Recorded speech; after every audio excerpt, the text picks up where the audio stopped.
I've loved board games since I was a small child. Communal board games have been a part of my experience as long as I can remember. I've played with family, with friends, and with my classmates. But through all of it, I never noticed who wasn't at the table.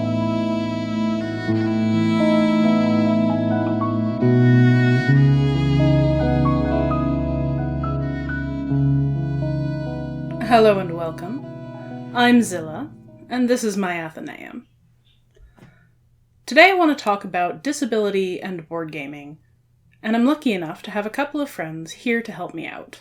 Okay, so hi! Could you please introduce yourself for the lovely YouTube viewership? My name is Tasha Chemmel. I'm 35. I have been totally blind since birth. There's kind of this list of things that I feel like if I were sighted or if they were accessible that I would do, or like that I would enjoy doing. And it's kind of like my FOMO. And like these are all the things that I hear people talking about, especially like I'd say like the queer community, like things that people are doing to connect and to meet people. And I would say like board games is pretty high on that list. Like it's something that I'm pretty confident that I would be able to enjoy, but just haven't really had the chance because of inaccessibility. Hi, I'm Rachel. I'm Rachel Tannenhouse. I am sometimes known in some online places as Tikva. So the first part is that I am not here representing my job. That is entirely fair. So I am giving that disclaimer. Mm-hmm. As I am a public servant, I must give that disclaimer. Mm-hmm. So I have both personal and professional connection with disability. I have a disability myself. I have low vision, and I also work in the field of disability. I have done ADA related work for, I guess we're up to 20 years now. And also I have a background on public health and disability, specifically the public health of people with issues of people with disabilities, as opposed to disability as a public health outcome, which is not what I do. So I wouldn't say that I am in the board game community, but I definitely hang out with some of it. And we have a games night that happens sometimes at our house, or did before the plague. We had a monthly games night at our house, and might actually have more board games than socks in this house. And we have 4 humans in this house. So, and we all, and none of us are like barefoot activists or anything like that. So, we have a lot of board games in this house. And I know lots of people who love board games, and I occasionally like to play board games, but sometimes that is an issue. We also have friends who are game designers and in the industry and such. Humans come in all shapes, sizes, and abilities. So why are so few board games designed with this in mind? You can see a musical with audio description. You can get an ASL interpreter at a concert. You can get a wheelchair spot in a movie theater. But the only regular accommodation I see in board games, and that not nearly often enough, is for colorblindness. So many people experience disability, either all their lives or temporarily. So why shouldn't we be asking more from board game designers and venues? Board games have really gained traction as a big part of popular culture and social interaction. As Michael Herron, author of the blog Meeple Like Us, put it, full participation in popular culture offers an important opportunity for people to build cultural capital and socially integrate with others in a community.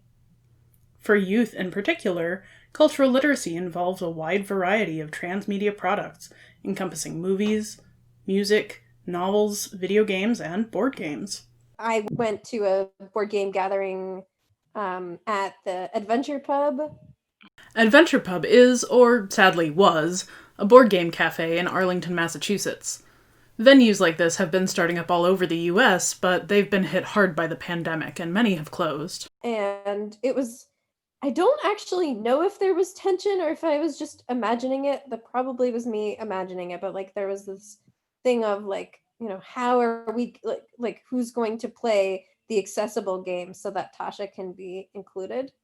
And like that felt like I still had like a lot of fun, but it was hard, like in terms of there were so many games there that I couldn't play, and there was kind of like a small amount of things that I could do.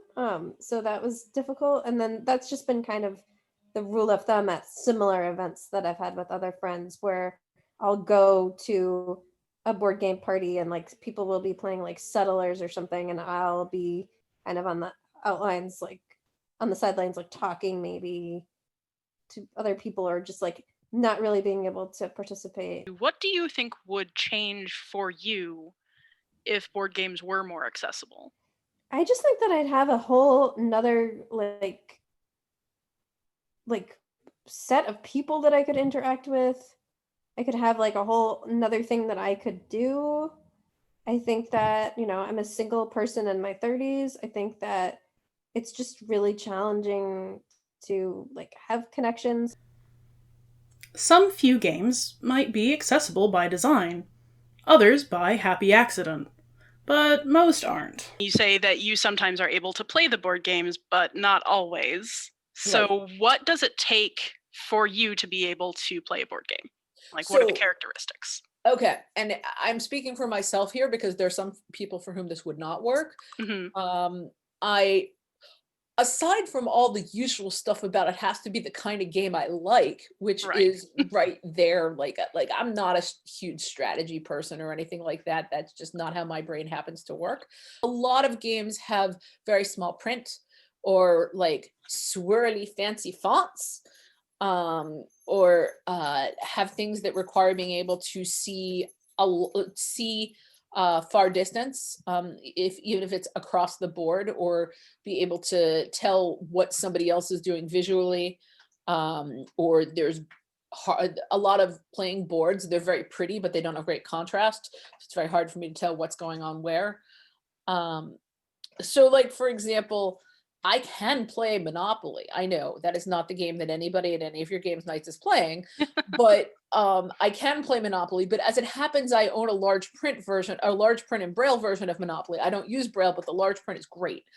And so I can play that better. There are games that I can play as long as people verbalize what they are doing. So there are games that I play fine as long as we have some house rules about verbalization.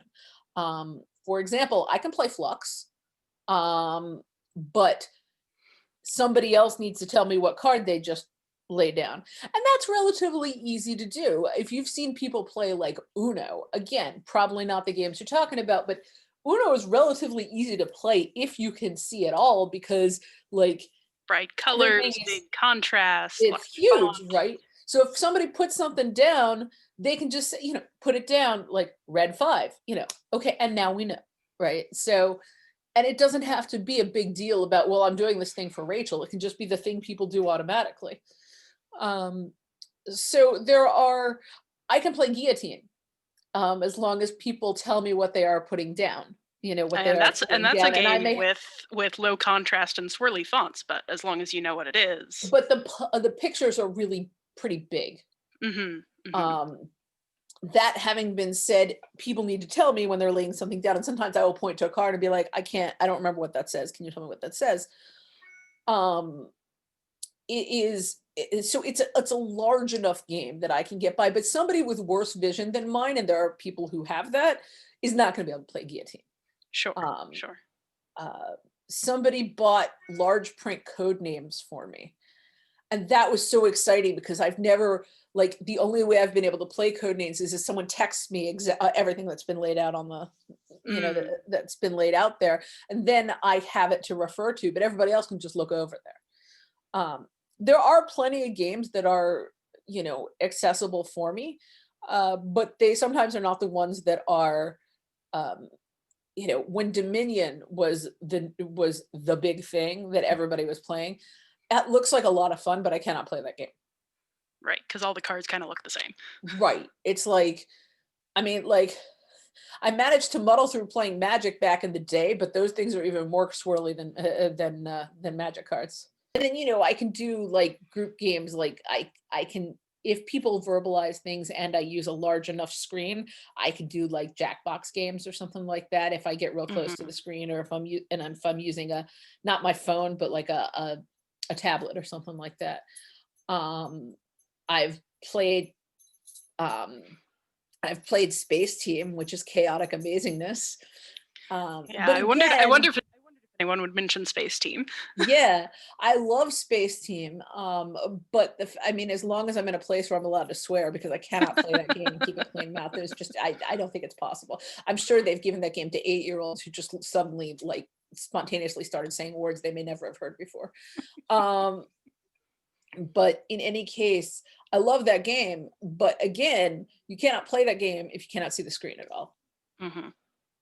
And come to think of it, that is a hard game to play if you are deaf, unless people are also signing. Since you have a lot of knowledge, having worked with ADA stuff and the disabled community in a number of ways, I wonder, we've been talking a lot about what works for you, but would you have anything to recommend on sort of what works for different types of disability and for disabled community? What might make things more accessible for people with total blindness or deafness or mobility issues or things like that? In terms of some tips, it helps, particularly if you're talking about something electronic in nature, it helps to have multiple ways of getting information across, but that's true for non-electronic stuff too. For example, if the way you do things is with color, even people without disabilities, there's like 1 in 8 dudes have red-green color blindness. It's very, very common. And for some reason, red and green tend to be colors that indicate things and are used a lot to indicate specific information. And so if there is more than one way that you convey that information, not just through color, maybe that's also like a dotted line rather than a straight, like a solid line or something like that. And maybe there's some other sort of way to tell, how a non-visual way to tell the information that is conveying, or something that can be picked up by a screen reader better than say this is a color. Maybe everything that is they do on forms, where everything that's required to be filled out can be in red, but also, by the way, there's an asterisk. And it doesn't scream, we did this for the people with disabilities. It's just there. All right. If you've got a board game, you have many options for tactile things. There is Braille, it does exist, but most blind people do not read it. So for those people for whom Braille is important, it is very important. It is essential for their life. And I am not dissing Braille, but I am saying that about 10% of blind people read Braille. So feel free to include Braille. In fact, please do, but also have other options available. If you're seeing a theme here, it's because redundancy is actually very useful for these things. I recommend looking at principles of universal design or inclusive design, which apply not just to buildings, but to many other things, including education, and since we're at it, game design. And but the principles of universal design, they are aspirational in nature, but they are a nice guideline as can different people with different experiences use the thing that I have worked hard to produce. There are many people with cognitive and learning disabilities who like to play games, and that is something to keep in mind. Cognitive and learning disabilities are not the same thing, but there are people with psychiatric disabilities who will appreciate very much if you can have content warnings. In fact, even without, may appreciate the content warnings. They are not just the thing that they are the right thing to do, basically. They are the right thing to do. And they don't hurt anybody. In design, what it comes down to is the conveyance of information, whether among the players, from the players to the game, or from the game to the players. And that can feel like a lot to consider.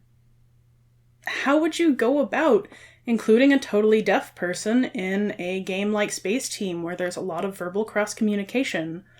Or a totally blind player like Tasha in a board-based strategy game like Scythe? Or a mobility-limited person like Erin Hawley, the author of the blog The Geeky Gimp, in a dexterity game like Ice Cool? Well, you don't always have to reinvent the wheel. The US government, for instance, has a list of ways in which its technology must be accessible to the public. Since it's a government and needs to communicate with literally everybody and both get and share information, this can be a good jumping off place to think about what ways you can communicate information in other contexts. There is a federal law called Section 508 of the Rehab Act that applies to technology, to information technology and electronic technology that is either produced by or procured by the federal government. And there's a lot of people talk about 508 compliance, but that's the only place where that law actually applies. But the cool thing is the folks who came up with standards for it, they didn't just say, okay, like your website needs to be XYZ font, for websites, and you need to have this kind of font and this kind of, what they did was they said, there is technology that these standards are going to have to apply to that we can't even imagine yet. So we need to have a whole set of standards over here that are just functional standards.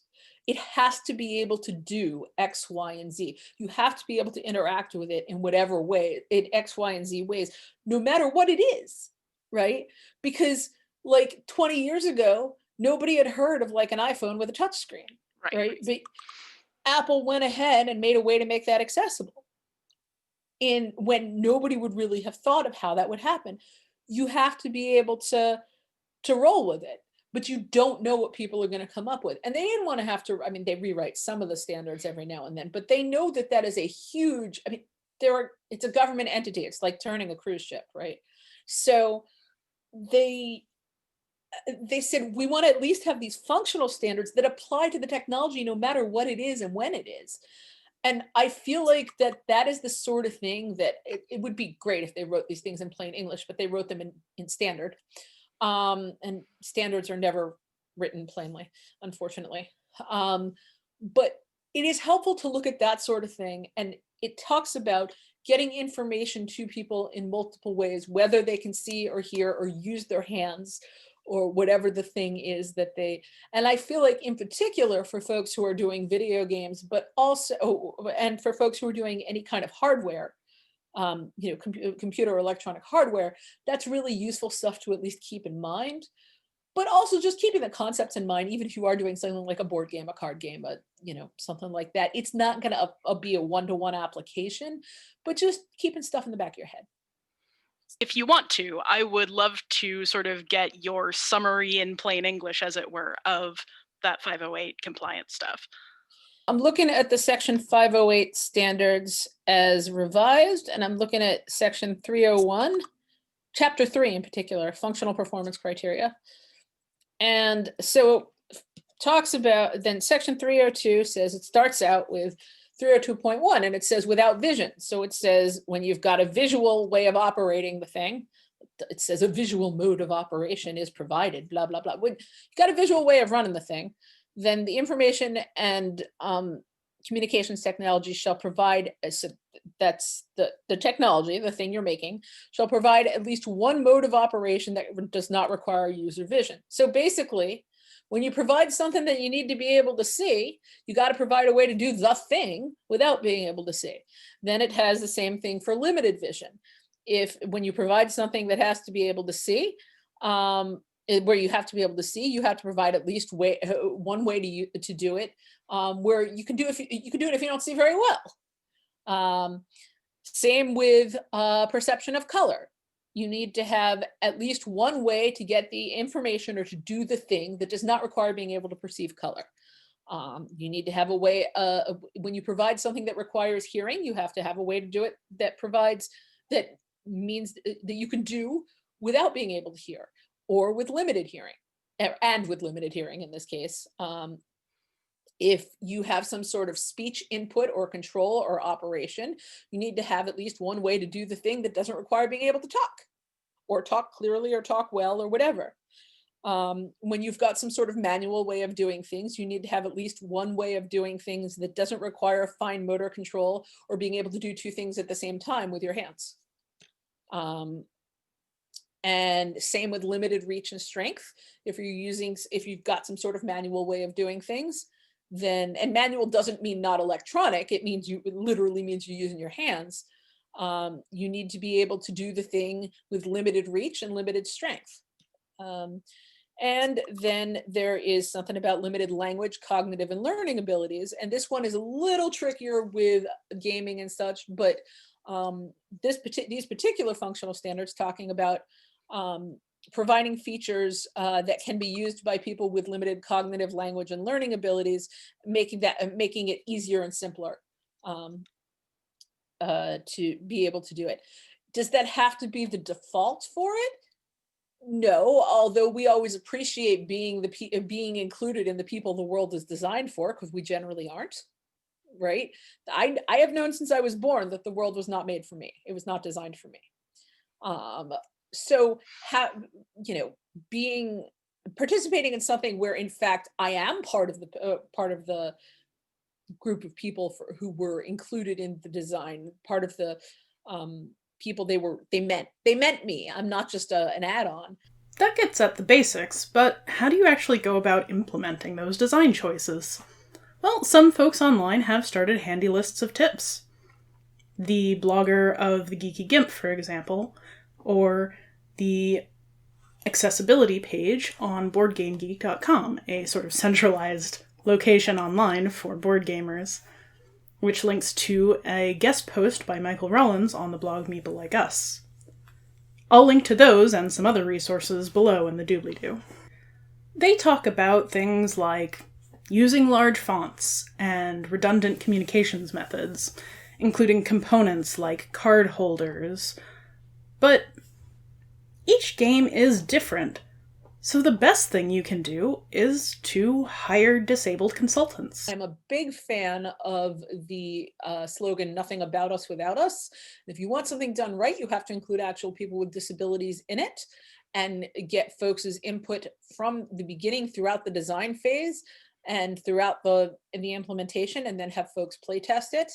And there is a long and ugly tradition of making people with disabilities do work for little or no money that you would pay people without disabilities to do. So if you pay your testers, or if you compensate people, basically, because despite the fact that it is in fact legal in this country to pay people with disabilities less than minimum wage, that doesn't mean you should be the person doing that.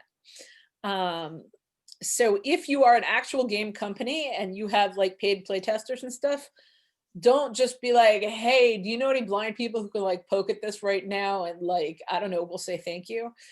Thank you don't pay the rent. So that is one thing. But absolutely always include people with disabilities in your game design, even if you're not like, I am designing a game for people with disabilities, because hopefully you're saying, I'm designing an awesome game.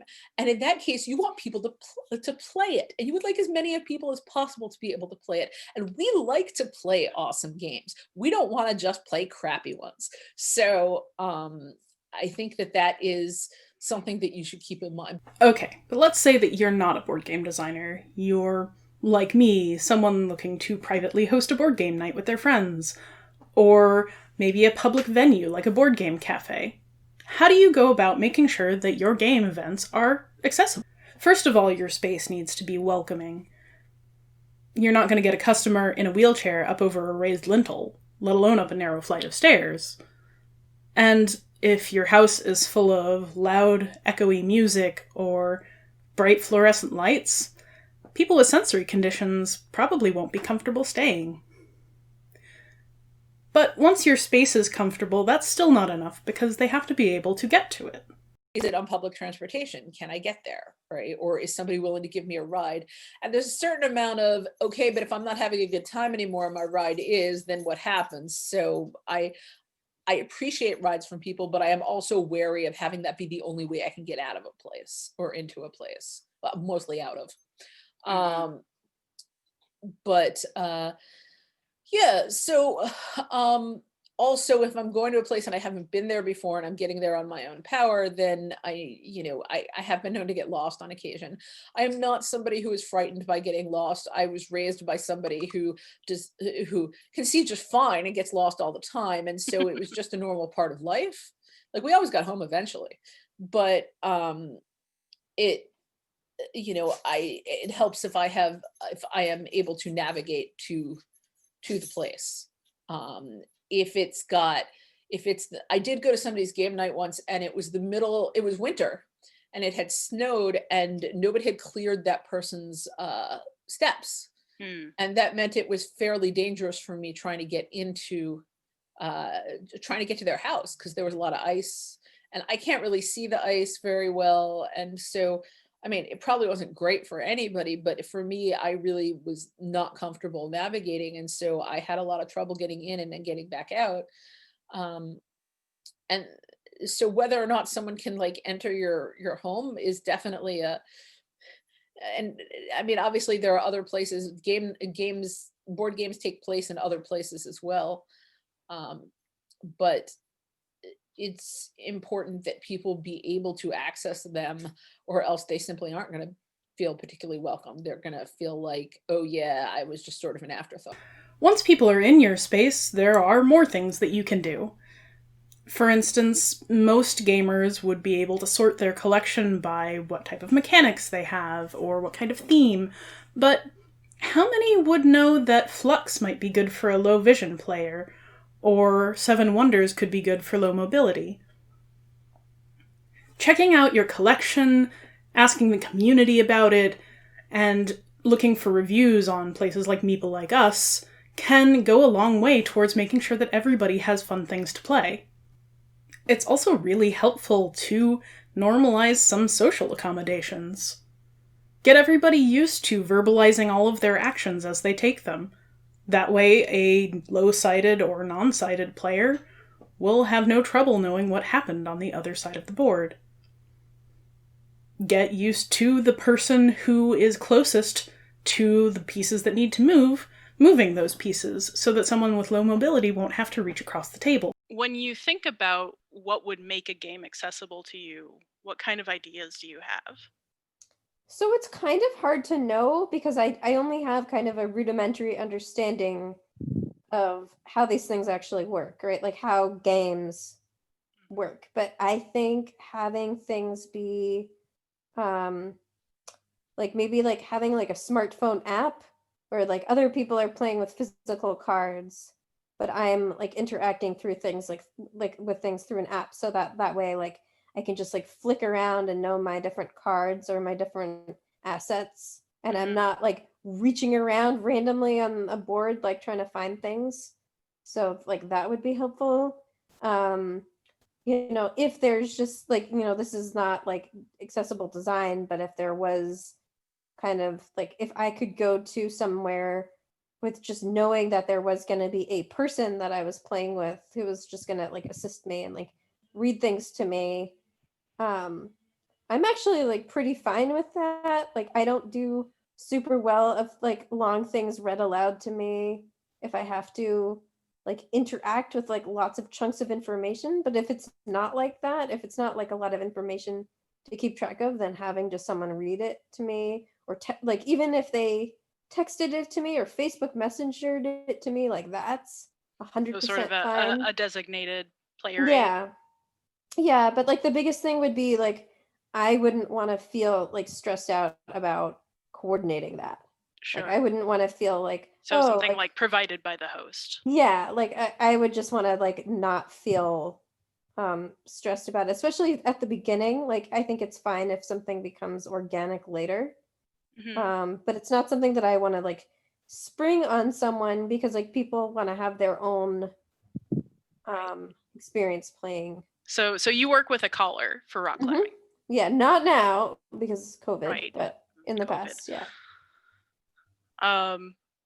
So the idea of like a board game collar is not all that different in essence, but it's just not a thing that there's an organization for. Yeah, and it also, like, there's a funny thing, right? Like, let's say there was an organization. and like I could like request someone. I mean, I don't know what that would be like because like if it's a social situation, right? Like if it's at someone's house Mm-hmm. and Then you're I'm with bringing this, somebody along. yeah, then what can happen is that I kind of feel like removed from the social interaction and I'm kind of like with this person and like I'm in like a bubble Hmm. and like I feel kind of separate and removed.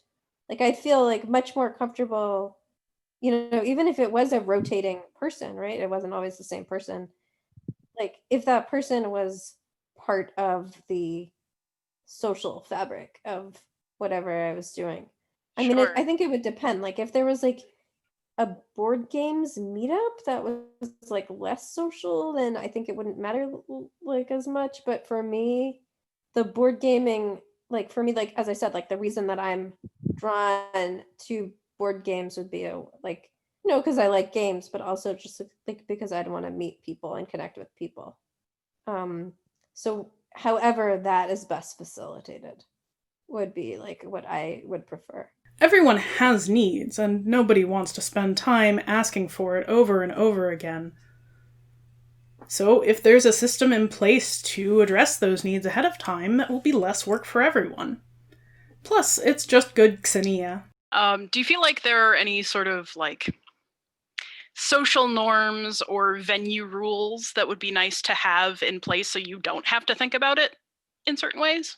Well, in my home, for example, the social norm and venue rule is that there are several, but one of them is that if somebody has an access need, we do our best to, and wants to play a game that they are able to play with that access need met, we do our best to meet it. We do not give them a hard time about it. And if there is anybody who is interested in playing the game that they are able to play, let's make that happen, because we want to make sure that person, that person is part of we. This is not like inclusion is not, and I said something about this in a meeting yesterday, inclusion is not we are including this person. It is this person is part of the we in the first place. I don't want to play the special game for the special people, right? Special means segregated. Mm-hmm. Special almost always means segregated.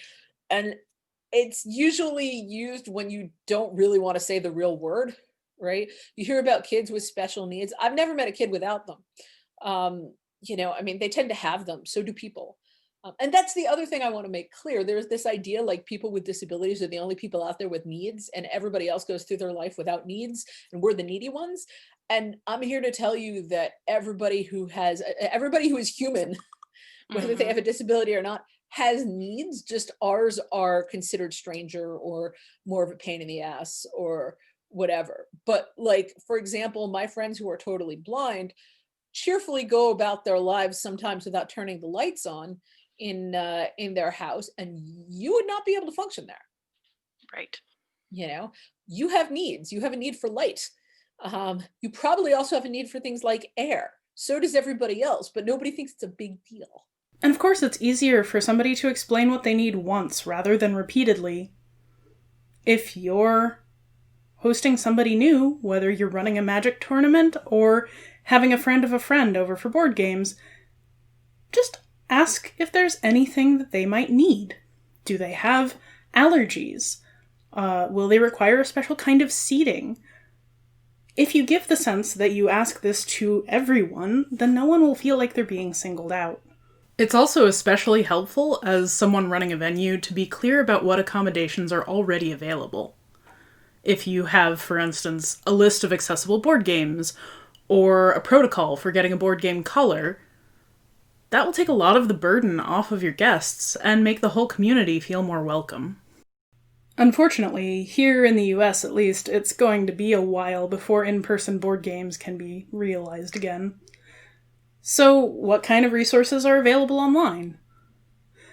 Given the ability of technology to accommodate so many things, you might expect there to be lots of apps that make gaming possible with a screen reader, or enlarge games boards, or translate sounds into text. We were talking before about the potential for online board games. Right. Do you want to talk about that a bit more? Sure. So I haven't really checked out platforms, and just basically no, like unless something is like design, like in that case, like unless something is like designed to be accessible, like the chances of it landing up being accessible like automatically are like pretty close to zero if there's graphical elements. There is a website that's called Blindfold Games, that has some board games, um, and it's supposed to be designed for like blind and sighted people to play things together. Mhm. But it's so janky. It's like from Mm. the night. It's not actually from the 90s, but it looks like it's from the 90s, and Mhm. it just like crashes all the time. So I had, for example, like a Cards Against Humanity game night that I organized with like some people from like my rock climbing team, and it was fun and it was okay, but it just would crash all the time. And like had lots of bugs. And like as a sighted user, people were saying that it wasn't that fun to use. I'm Mhm. like, what's the point of that? Like if I'm gonna play with people and they're not enjoying the interface, then Right. like So that it isn't, takes yeah. some careful and deliberate design.